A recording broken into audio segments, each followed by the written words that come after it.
We can leave the door open or propped if people want. Like, we could lure people in with music, maybe. I don't know. I'm not bothered by the noise. We're just chilling out, listening to music here. So, actually, this should say sound chips and chill, but I didn't change my slides. Oops. Hey, I'm Brendan, Inverse Phase, or the Bloop Museum guy, or I don't know, you call me whatever you want. Who here was not at yesterday's talk? Okay, so yesterday I gave a intro to chiptunes and this is what a chiptune is, and probably everyone in here knows what a chiptune is. Yes? Does anyone not know what a chiptune is? You don't have to be embarrassed if you don't.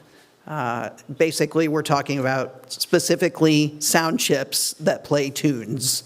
I mean, literally, right? But the one takeaway that you could get from yesterday's talk that you won't get now unless I tell you is as soon as we move into samples, I become less interested, first of all, because that's not my line of work. My line of work is kind of in this area right here, doing work for people that do indie games or, people that are doing new games but on an old machine, that sort of a thing. So I'm very interested in synthesis and hacking hardware to do something interesting. Once you no hate on the samples, people. I think samples are amazing and the music is great, and that's actually how I got started writing music. But people often send me chiptunes because this is my field of work and ask me, hey, is this authentic? Did they do this on real hardware, or did they fake it in some sort of plugin or a DAW or something like that? And so I have the autism, and I have the ability to determine the difference between these sound chips fairly easily, and I've kind of trained myself. And I mean, yeah, okay, I don't always get it right, but I can kind of pick these things out by listening for cues. And so I've kind of combined that with, here are some great songs and great examples on these chips so that you can hear some good songs, but I'll also tell you what to listen for if you want to play this game with yourself where you can kind of figure out your own, sound chip sounds. So here are some terms, because I couldn't do this without educating you somehow. That's what these talks are supposed to be, and also I work for a museum, so I feel kind of obligated to do that.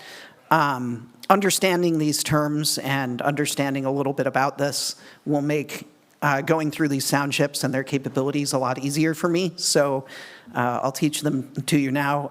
If you've gone to probably a handful of the talks, both Friday and yesterday, we've talked about ADSR envelopes a lot. This is talking about how hard an instrument hits or how long we hold the note, stuff like that. But you can apply these envelopes to not just volume. You could apply it to other things like how an instrument affects another sound, or different things. You have channels. This is one channel. One makes one noise at once. On most video game, PC, whatever sound hardware, if you play a note on a channel, it interrupts another note, and you play that one instead. This is very different from, if you've got a crazy MIDI synthesizer, a nice Kurzweil or something, that hardware is fancy enough that it can play any amount of notes that you can throw at it. And in fact, in MIDI, which another thing from yesterday's talk, MIDI is not a sound, it's a protocol, it's a language that instruments speak to each other.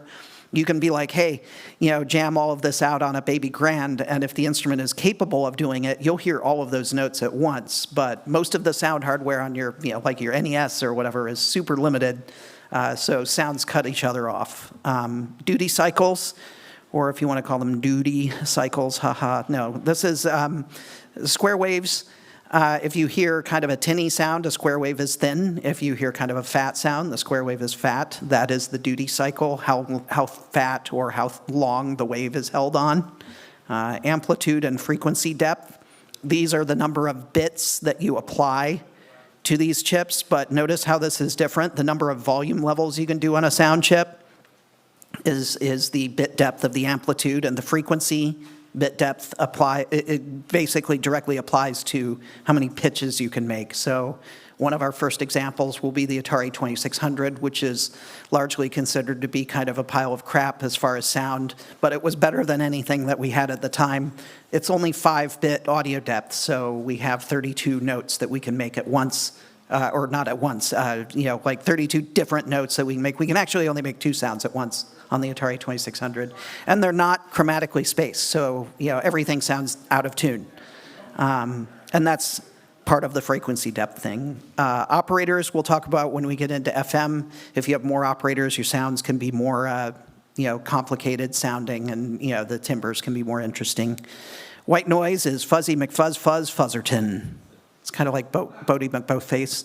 And if I say a shape and then the word wave, it's literally a sound wave that looks like that. Triangle waves look like triangles. Sawtooth waves look like a saw, that sort of a thing. Don't call chiptunes 8-bit music. They're on 8-bit systems, but they're usually 4-bit.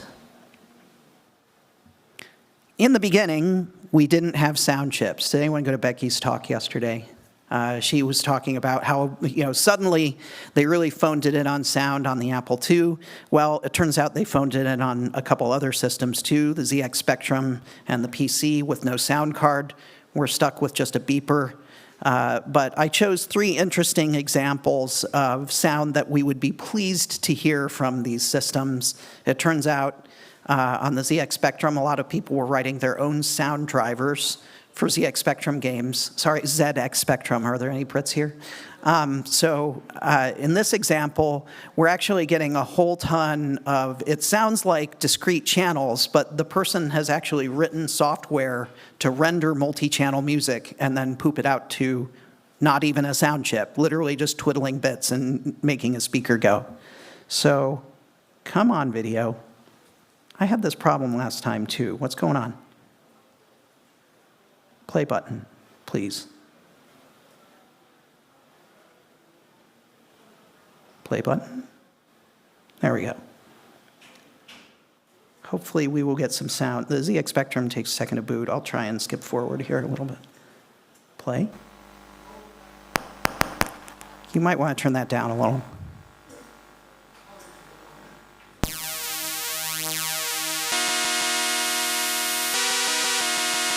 Everyone hear the chords? This chip can't play chords. There is no chip. Like, someone's literally just drawing a square wave that does that. All right, so there's an example. Here's another interesting example. This is an Apple II, no sound chip. The thing we would play this game for? Voice. We did pulse width modulation to get some sort of crazy voice sample to play on the chip. And then we're getting multi-channel music. Same deal.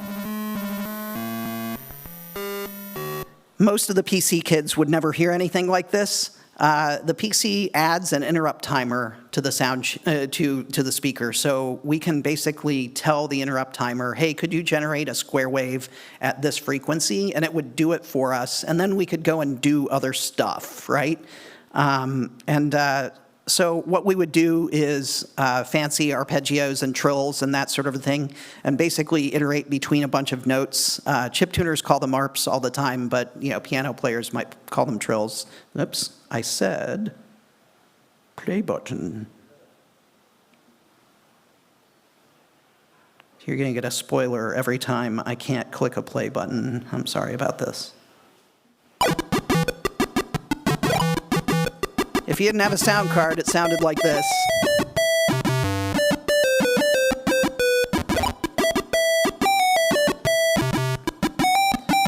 I mean, not bad if all it can do is beep, right?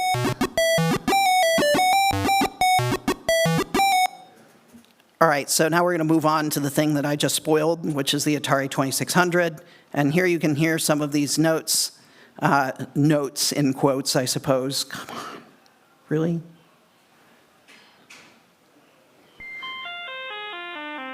So you can have 16 different types of notes, including white noise. I'm sorry to correct you, Becky, yesterday. Becky said you get 2 channels and white noise. You actually choose white noise or tone or motor sound or whatever out of each one of these channels, and you only get 2. Fortunately, they do come out of different pins, so you could actually wire an Atari 2600 for stereo. Don't know why you would want to do that, but it's possible. But you get 4-bit amplitude depth, so you have 16 choices of volume. You got 32 total tones. How would you make music with this? It was designed to be a sound effects chip, right? Like, it's not designed for music, but we're going to try and do that. Something that you would hear back in the day, Journey Escape.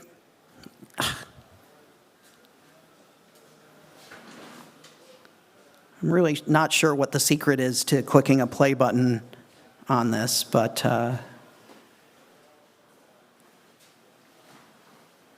it eventually wakes up and plays a thing.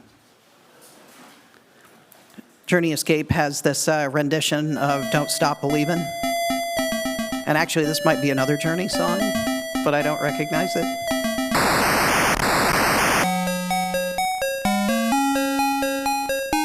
I mean, it's certainly recognizable. It makes me sad a little bit, but here we are. Just a little bit. But I mean, like, we only have those 32 notes, so they're just like making it up, right? Here's another cool trick. I don't know if it was, I'm not sure who it was that figured this out, if it was Engelbreit or Becker, but it turns out switching the instrument that you're playing with might give you a different note. So like the bass notes had a different scale than the lead instrument or whatever, so you could kind of fake it and choose a different note or a different instrument to get a different note. But you heard that pretty nice rendition of Louie Louie at the beginning. Oops, that advances my slides. I don't want to do that. Okay, this starts out really nasty but gets really good. You hear the beginning, and it's like fingernails on the chalkboard, and I'm sorry in advance, but come on, computer. But hold on.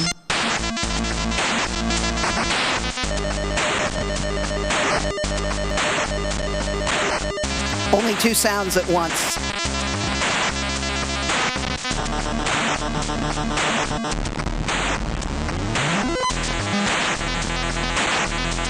So that's pretty good, and since certainly someone in here knows the Mega Man theme, or a Mega Man theme, you can also move the music to the right register. That helps. You can get even better than this. The demo scene is a great example of this. So here's an Atari 2600 demo.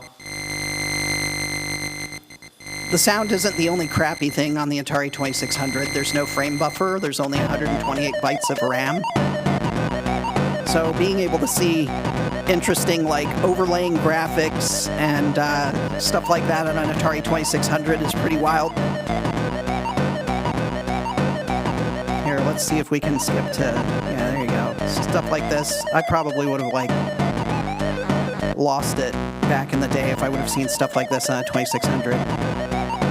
Screw you and your Nintendo, I can do this. Yeah.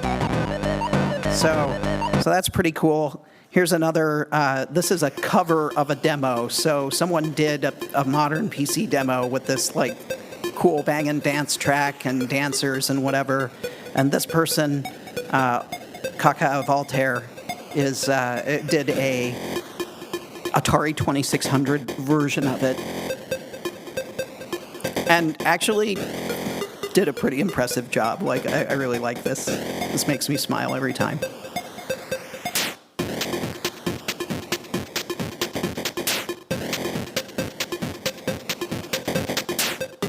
And he even got the dancer in.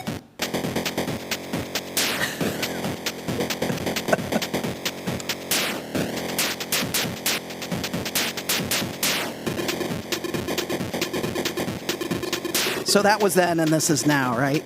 So let's look at something maybe a little bit better. It turns out Atari has this sort of signature sound thing going for them. So what would a TIA sound better if we had maybe a few more frequency choices and double the channels? And the answer is yes, absolutely. All of the Atari 8-bit kids love this system. Here's the Pokey. It adds that. We go up to 8 bits in pitch. We have 4 channels. There's actually some cool stuff, like we can combine 2 channels and get 16-bit frequency precision, which is really kind of wild. But it still sort of loses tune towards the high end. So since we were watching some demo scene stuff, here's another.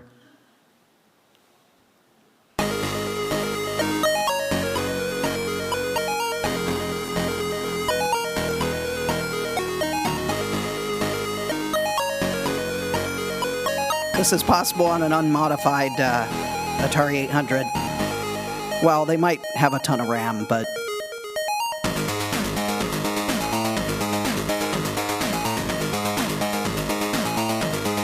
pretty good tunes.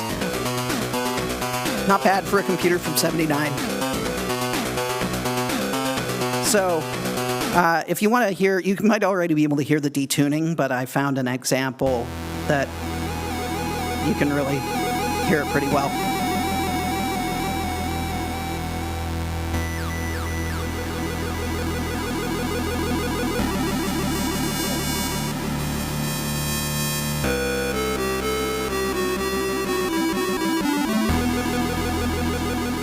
It's still pleasant. It's not bad. Way better than the 2600. So now we enter the NES. Certainly, almost everyone in here had one of these, or at least had access to it. I was a Sega Master System kid, but 11 of my friends' neighbors had NESs, so I'd go and beat Contra at their house all the time. Now we've gone up to 11 bits in pitch resolution. This is a huge boon for people trying to write music. We have pulse and square waves that can do a bunch of different duties. We have a triangle wave channel. Fun fact, the triangle wave channel is actually a hack of a square wave channel. They had 3 square wave channels, and then they were like, well, if we change the volume from 0 to 16 to 0 to 16 to 0 or 15, just bounce back and forth every time, we would get a triangle wave. We get a different timbre for the audience. But as a side effect, we don't get to control the volume on this channel because the system is doing it. So that's kind of bad. We get white noise. We get a crappy sample playback channel. That's the 1-bit delta samples. We can also, if we want to halt the system because the system is so slow that probably playing back real samples is not really a doable thing, we can just stop and play back a 7-bit sample at memory address 4011. Don't ask me why I know that, or do.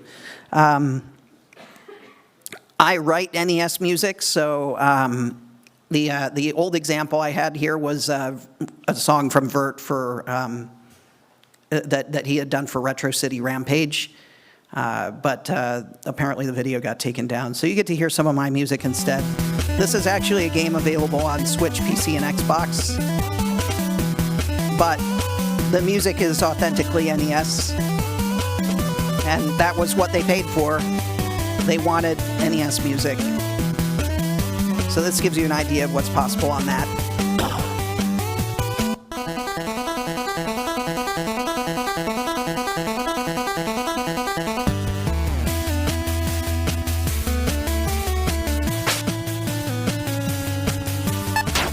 Shoutouts to Sean. If you have a Switch or Xbox or Steam, this game goes on sale a reasonable amount, and it's a lot of fun to play.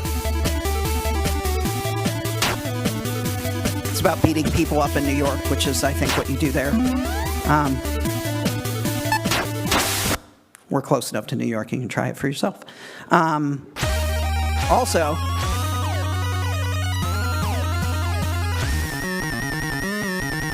I gave you the new example before the earlier example because this is way better than me.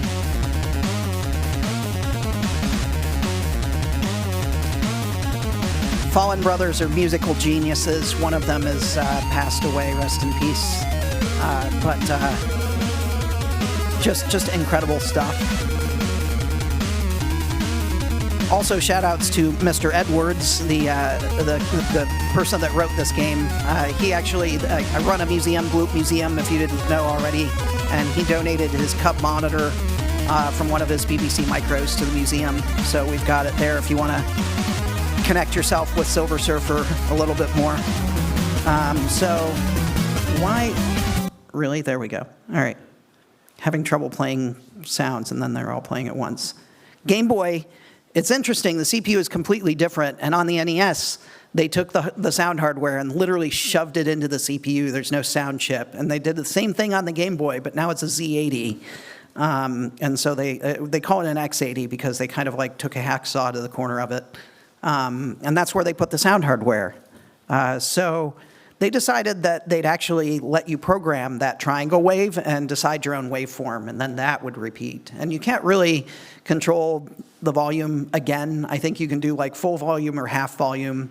And if you want to do more than that, then it's better to just create another sound wave that's the volume that you want. But the Game Boy is stereo, which is the big deal here.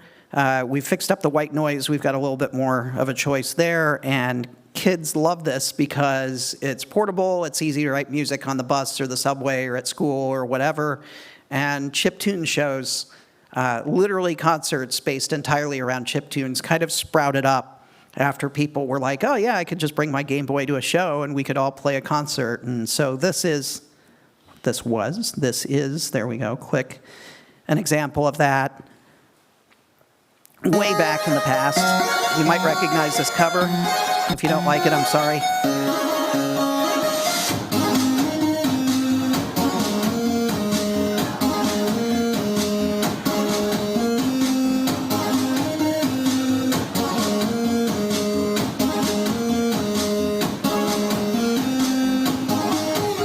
Here, we can skip forward a little bit.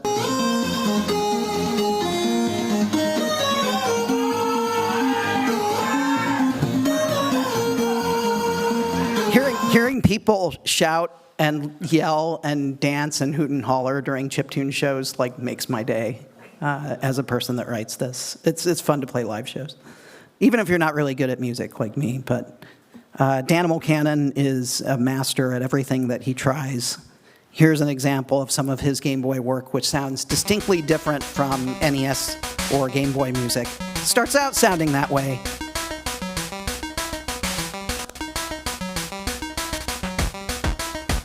This changes very fast.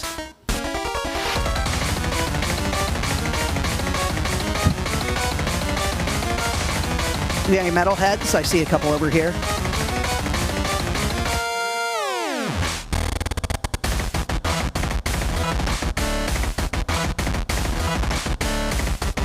The Game Boy is now a Gent Boy. Or a Game Gent, maybe.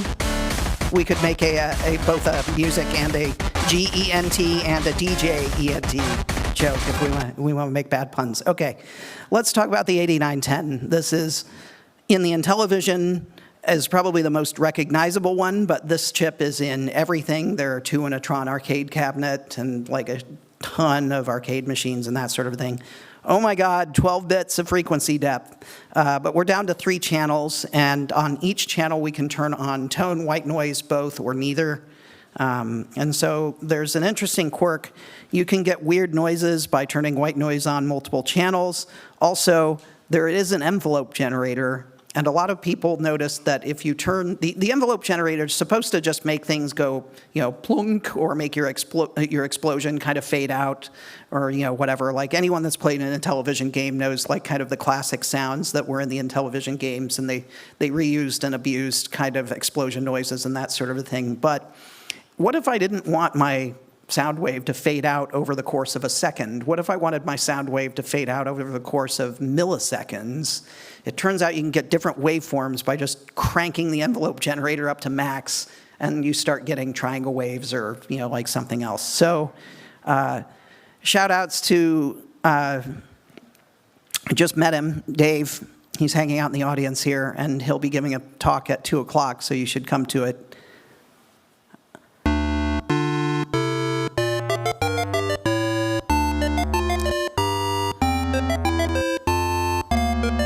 And I apologize for using this and calling it a plain example. I actually really liked that the game was one of the Intellivision games that had music throughout. I was very happy to,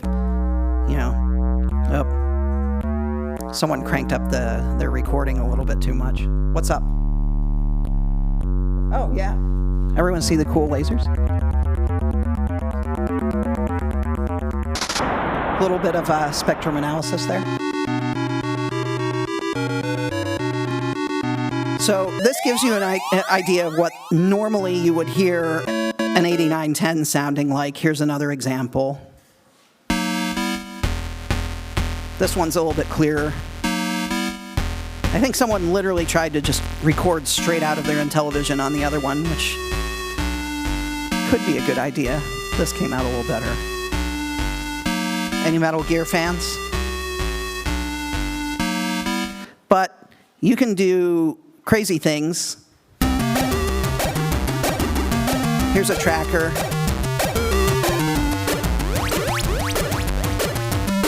This is starting to get a little bit more wild.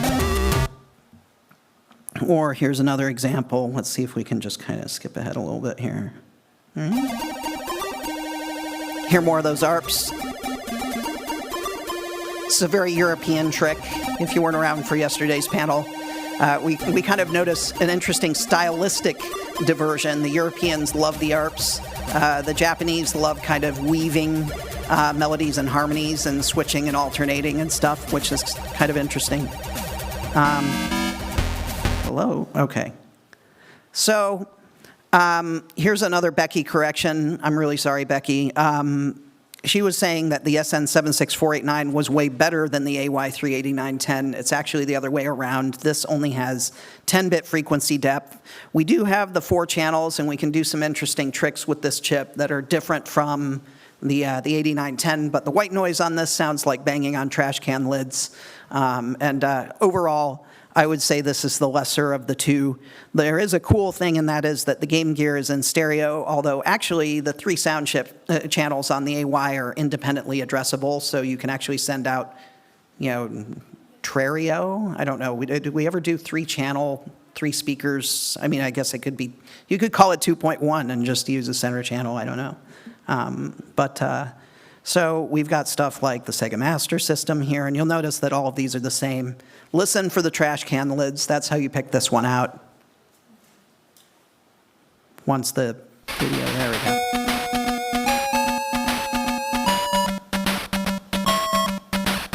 Notice that the timbre of the white noise just never changes. You only get 3 choices, low, medium, and high. If you want different pitches of white noise or whatever on this chip, you actually have to disable your 3rd channel and use that frequency to apply it to the white noise, which kind of sucks if you're a composer. But you do get some options. Here's some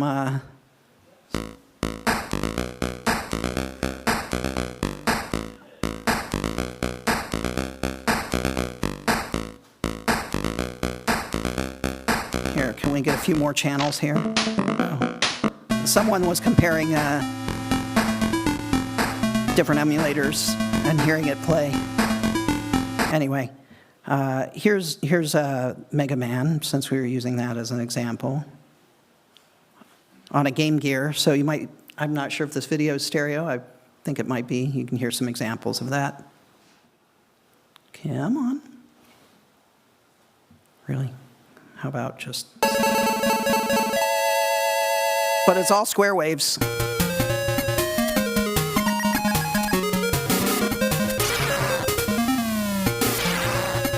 You can still do good music with crappy sound. It's just, you notice the differences of what the chip is capable of.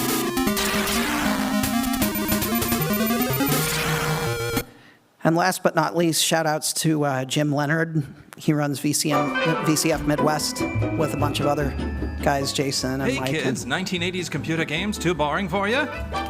Want more internet memes in your old school games? Sounds like you should try Harlem Shake Jr. Yes, it's Harlem Shake Jr., that blend of old school and new school for no apparent reason. Playing is easy. Just pump the stick up and down to get ready, and then when the beat drops, do the Harlem Shake with your joystick.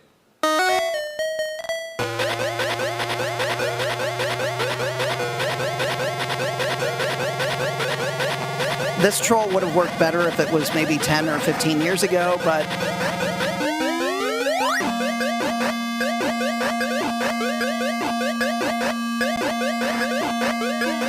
hello? There we go. All right.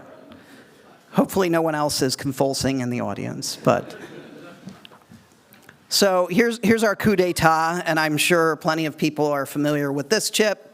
We end up at the SID. The SID only gives us 3 channels, and I say only except that there's an interesting hack where if you adjust the gain, it kind of pops and clicks, and people have been hacking this since 1985, 1986, something like that. Martin Galway, I think, was the first person to do it, and he basically created a drum channel out of nothing. If you've got an old PC with a sound card and a mixer where you, like, in Windows 95 or whatever, you kind of drag the volume up and down and you hear kind of click and pop and whatever, just imagine what you could, if you could do that like 1,000 times a second, you know, like you could actually create PCM, and people have done it. And now we're at the point where we're actually playing 48 kilohertz, like, sample playback on the Commodore 64. I don't know, I mean, these people are insane. There are like 15-page write-ups on how to do your timing off of the video raster and all sorts of crazy stuff. But let's just talk about like stuff that you can do with a SID. Here's another Michael Jackson call out because this was a pretty good rendition. You hear those nice analog filters. This is one of my favorite things about the Commodore 64, the SID. You can choose any waveform for any channel. You've got an excellent 16-bit frequency depth, because people that worked on the SID were actually musicians. And I don't say that as a dig. You know, I actually interviewed Steve Burstein, the guy that created the 8910, and he was like, I was an EE just out of school, and I read a book on how sound and how the ear works and whatever, and was like, okay, I can make a sound chip. And he did a pretty good job. I mean, you know, the 8910 isn't a bad sound chip, but I think that you can hear the difference when you listen to this versus an 8910. It really makes a difference if a musician helps to design the hardware. We can even go a little bit deeper than this.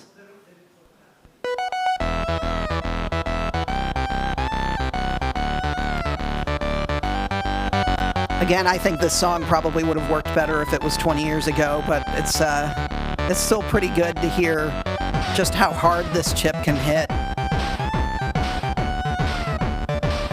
We've got filters, we've got pulse width modulation, we've got hard sync, and all these cool features. By the way, this chip has a whole bunch of different revisions. The 6581 is very nasty and doesn't behave according to spec. The 8580 is kind of a revised edition that does behave more to spec, but some people actually opt for the gritty sound, so that's kind of a weird musician aside. The SCC is yet another PSG where basically I told you how the Game Boy has these one programmable wave channel instead of the triangle. What if we just made a sound chip that was all about that? So this Konami was like, we already have an 8910 inside of the MSX. What if we just put a sound chip on the cartridge and had 5 extra wave channels? And it turns out that was a really good idea. They can use both sound chips at the same time. You get basically 8 channels once you combine them.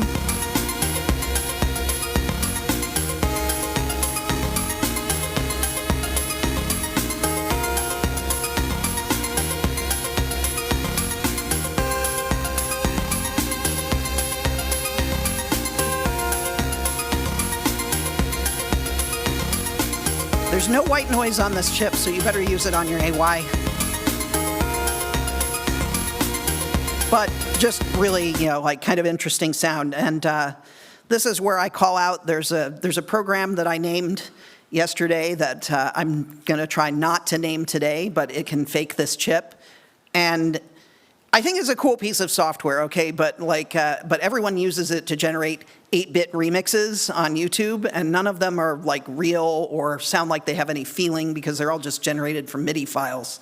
So let's start with, this is not the MSX sound chip, this is not the SCC, but this is Song 2 by Blur.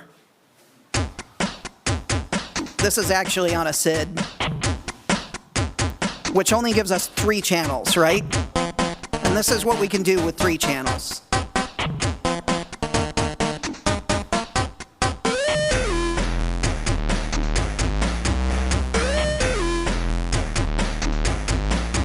I think most people know this song, yeah?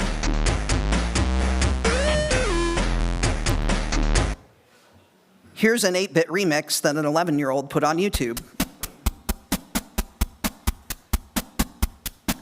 This is, in theory, supposed to be possible on an SCC. I'm guessing it is, but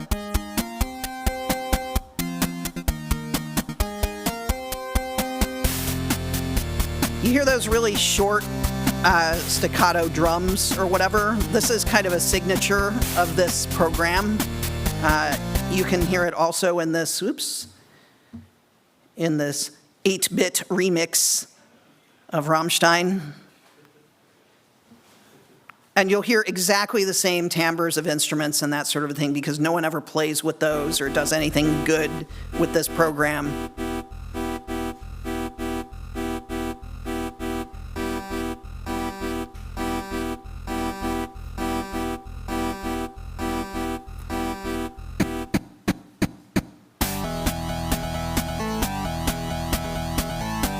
But like, wouldn't this be better if it was kind of like that Game Boy example from Danimal? I think that would have been a much better, I just feel like there's not enough expression in those. There are people that have done original MIDI and then piped it through this program and gotten some pretty good results.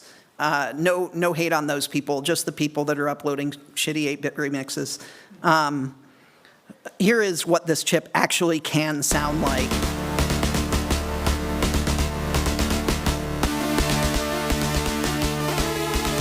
The fake program can use it can pretend that it has 8 of those SCCs at once. This is just one.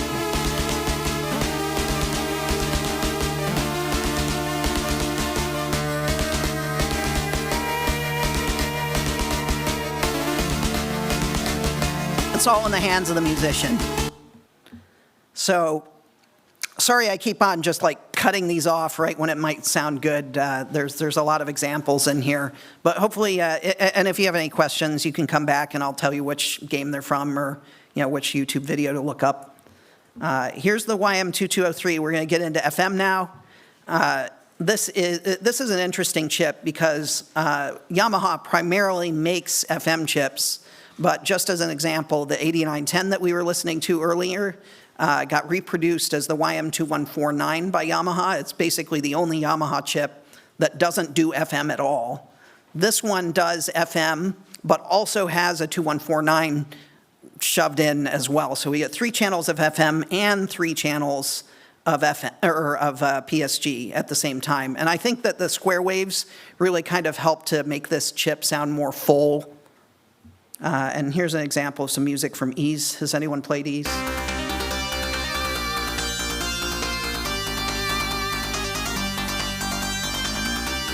Anyone have a Sound Blaster or an Ad Lib as a kid? You're probably going to start hearing things that sound a little bit more familiar.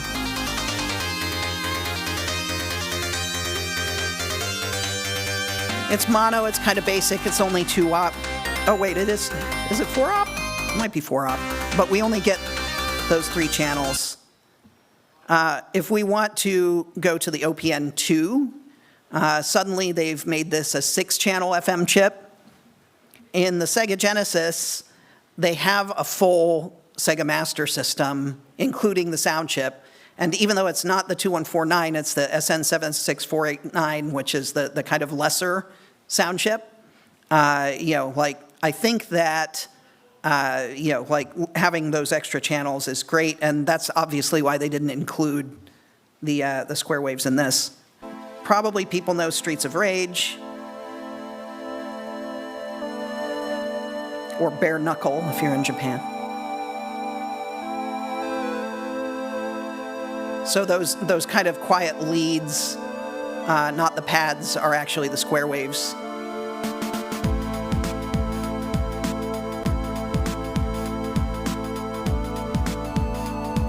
You can also hear this doing slightly more impressive stuff. Like, I mean, not that this isn't a good song, but maybe you want to hear something a little bit more active.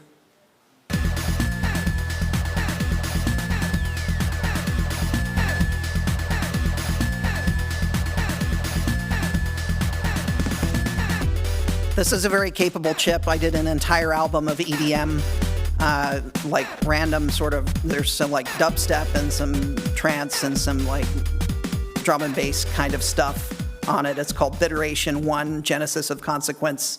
And I was just kind of playing around and making a lot of fart jokes. It does sort of have, this is the one that is maybe the fartiest, although FM might be called farty music. You can also hear some Castlevania on this. Here, let's actually, in just a second, you get a really good organ sound out of this.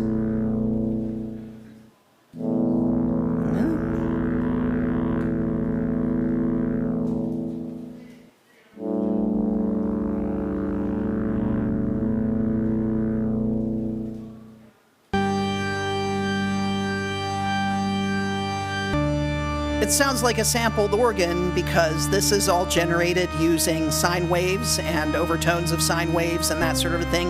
Well, it turns out that's exactly how an organ works, at least, a pipe organ or something like that.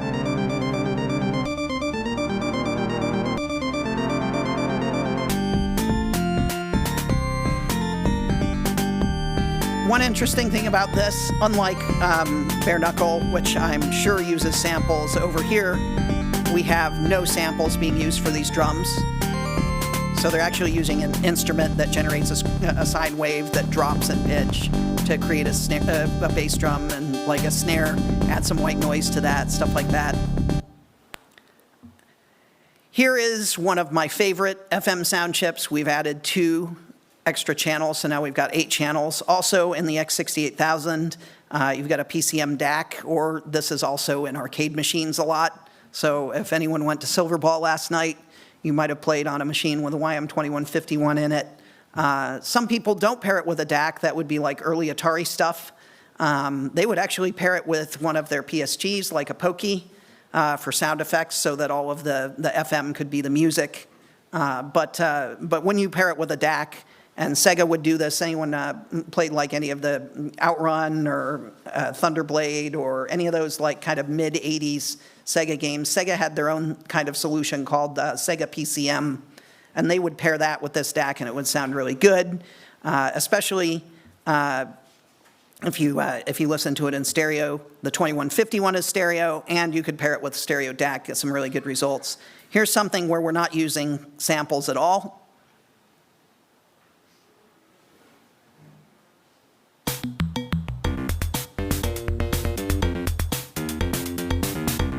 So like that cowbell actually sounds pretty good, but it's not a sample.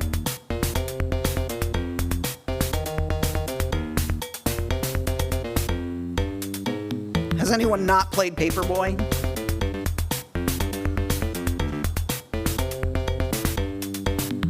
Makes me want to play some later.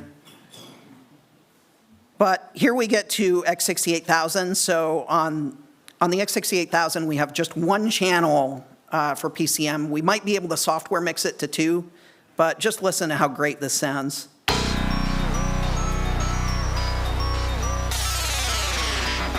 Other than the drums, this is all synthesized.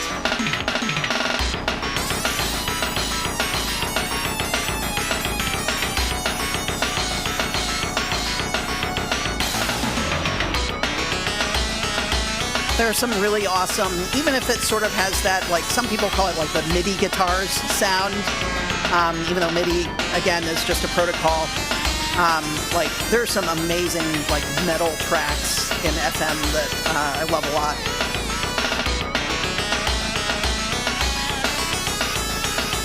And you can kind of hear a repeat on these drums. Now we have Sega PCM.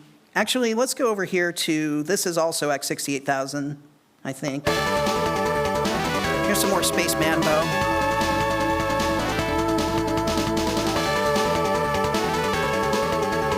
I didn't mean to tease you with the Thunderblade. I just think we should, build up to it. Good samples on the sample channel there. But the Sega PCM, this is an arcade machine now.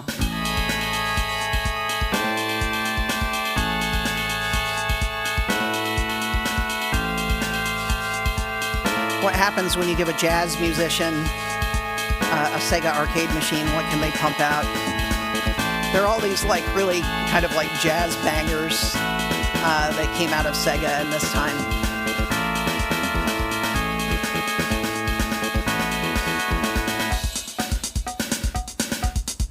That woodblock might be sampled because we've got 4 channels of Sega PCM, I think, on this. Anyway, just nuts. Let's get a little bit simpler. Here's a 2-op sound chip that can give you 9 channels of melody or 6 channels if you include the drum channels. You can usually tell these chips to go into modes where you want entire instruments and you want like kind of a full control mode, or the 6-channel with 5 drums is sort of like an easy mode for the sound chip. Since you see these in kiddie keyboards and stuff like that, like, you know, old Yamaha Portasounds and stuff like that will have this in there. They have like a little drum pad on the keyboard or whatever. Those sound chips would probably be in the drum mode so that you always have access to tap those pads while you're tapping something on the keys. I feel like the sound out of this is very like metallic and sort of flat. It turns out this is the OPL-L, which could be like OPL low cost, but probably also OPL loser chip, or, you know, OPL lesser. I mean, like, we can make all sorts of jokes, right? But if anyone had an ad-lib or a sound blaster, that's the OPL2, the one that comes after this. It's much more programmable. This one only gives you 1 programmable instrument. The rest of them you have to use presets, which literally directly map to like harpsichord, synthesizer, guitar. Like those buttons that would appear on that keyboard would directly trigger a register in this chip to switch to that instrument. So that's kind of annoying. You can still do some good stuff with it. Here's an example of outrun on that chip.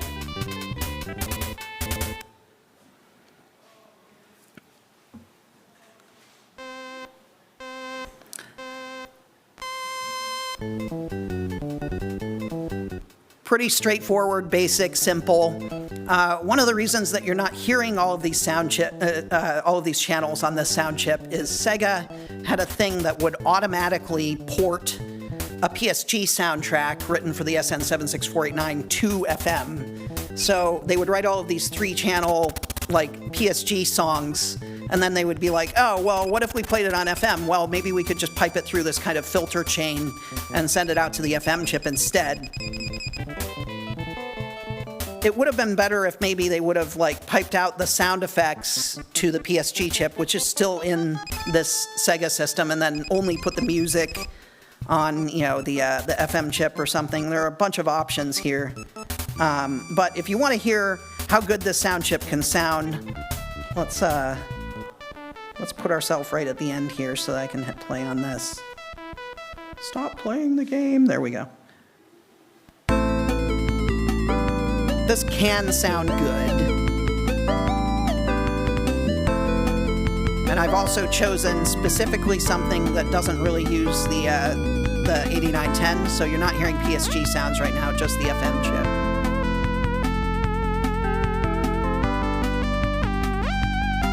And I mean, yeah, okay, it sounds like the demo song on like a Yamaha Portasound because that's what's in there. Here's a 3812. This is what I was talking about. This is the advanced version of this chip. I agree that this one sounds very farty also. There are 2 of these on a Sound Blaster Pro.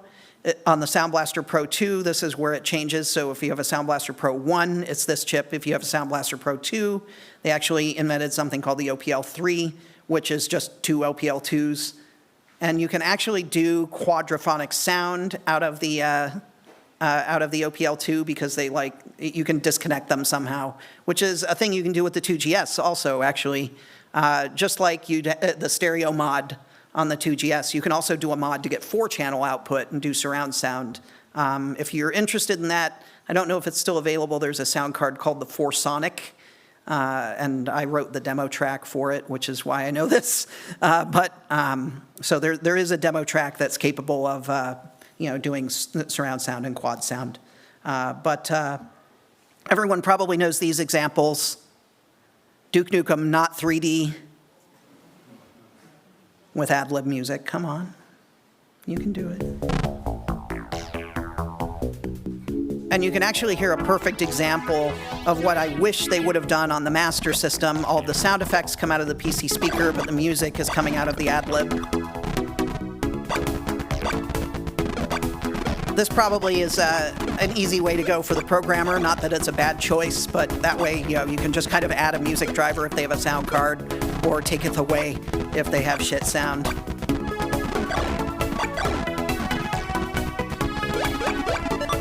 You can also hear a lot of, like, on the sort of pads, you can kind of hear them swelling and doing, wah, stuff like that. You would only be able to do that on one user-defined instrument on the OPLL, so that would be the only thing you can do. But now on the 3812, you can just do that on any channel.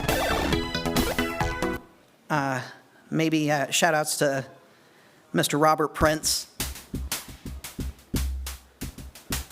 Everyone also probably knows this track. Is anyone painfully taken back to their childhood right now?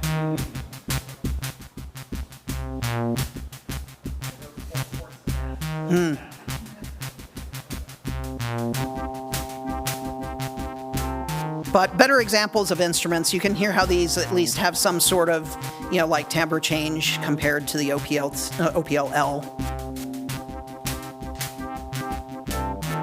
Also, this kind of like fading, swelling trumpet. I don't think you can actually do that on a trumpet. So it just kind of reminds me after I've had too much coffee and I'm sitting in the bathroom. But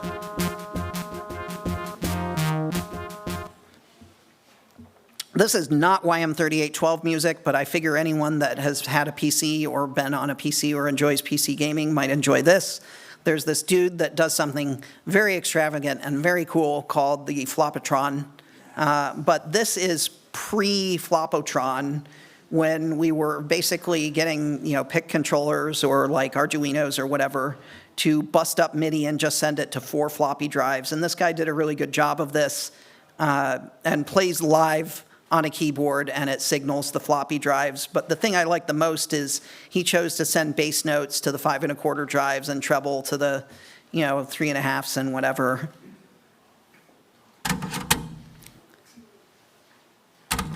So every once in a while, someone asks me if I've seen the Flopatron, and I have, and it's wonderful. But I like this one even more. It's possibly because I like limited stuff. I write chiptunes, so I want to see what you do with less.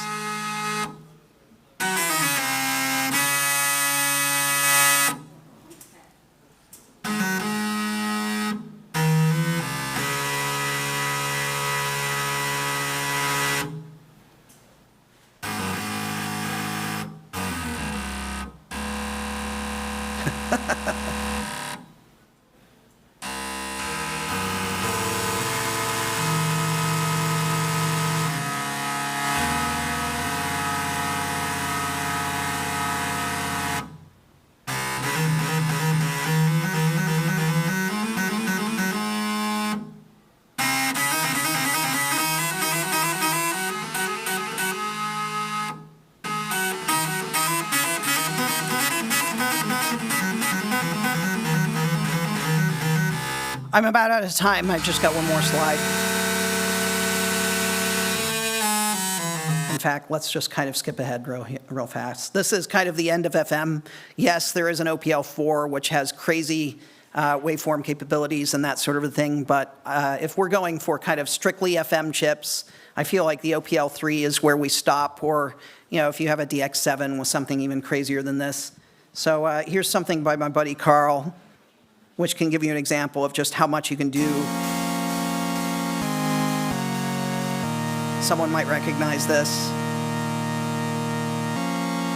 Sorry for whoever gets a YouTube strike on this, or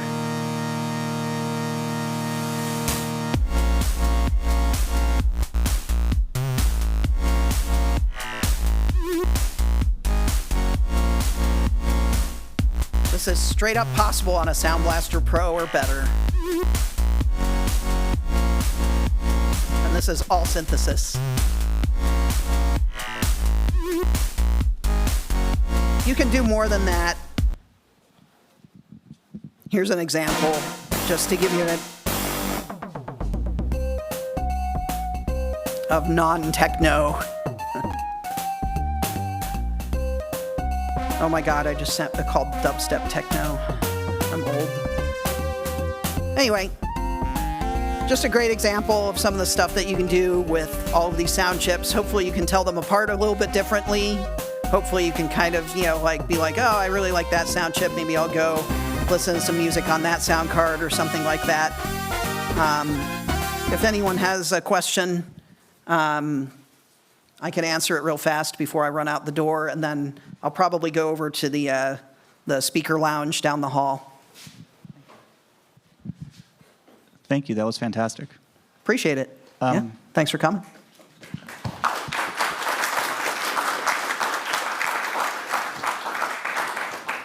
I make chiptune covers on LSDJ on a Game Boy. Whenever I get a song in my head and I search for a cover, it's usually some SEC fake bit slop.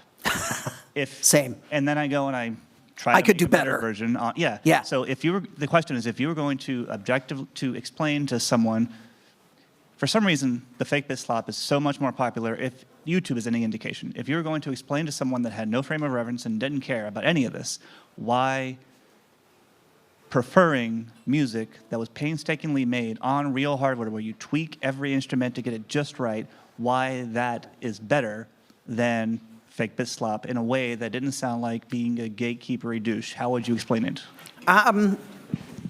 Well, one, I would probably be the gatekeeper douche, but that's because I'm not really gatekeeping anyone from anything. They didn't use the chiptune tools or whatever to make that song. So, they chose not to make a chiptune, right? Whoever made that, the 11-year-old that just piled stuff into a fake bit program. They call it a chiptune. And yesterday, I don't know if you came to the panel yesterday, but yesterday I made a very important point, and that's that the definition of a chiptune is different from telling someone there is a chiptune scene. People are welcome to the chiptune scene. I'm not dissing on anyone that just wants to do chip hop or chiptune plus guitar or any chiptune plus EDM or whatever. They're welcome in my scene. They're welcome at my parties. They're I want to know these people. But when you just take a MIDI file and zero effort pump it through a program, if you knew how easy it was to just everyone knows how to download a MIDI file off of the internet, right? You just file save, right? And then what if there's this program that you just drag and drop your MIDI file on top of, and it gives you an effortless chiptune that also sounds like crap? There's no art in it. There's no expression. There's no ability to to add your own sort of personal influence to the cover and that sort of thing. My chiptunes, I think, are arguably considered to be very faithful to the original song, but that doesn't mean that you can't tell that I'm the one that did it. And I think that's maybe an important differentiation to make. But I would just say these people are just pumping them out by putting them into a program that automatically makes them. They didn't actually really make that, And it's just like the AI argument. This is really just stolen from people and plagiarized. It's not something that someone actually did. Yeah, in the chiptune scene, how much are people using the full bandwidth of the main microprocessor, or are they just setting the parameters and then waiting for a 60th second, changing it in?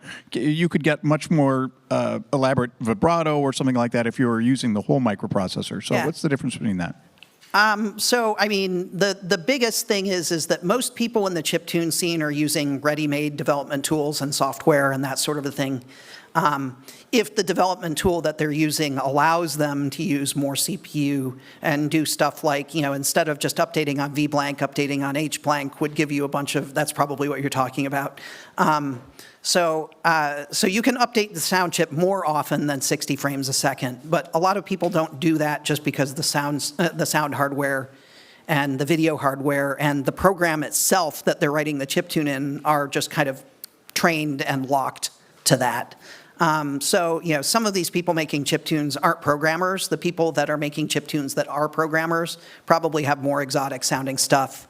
You can actually look up a shout out to Chibi Tech, who cranked the NES up to 400 hertz and did some, there's something called Moe Moe Kyun Step, which is very wild. We can go listen to it over here if you want to hear that. But there are still people that are crazy in the world. So. Okay, everybody, please give it up for Brendan Becker. Thanks for coming. We're ready.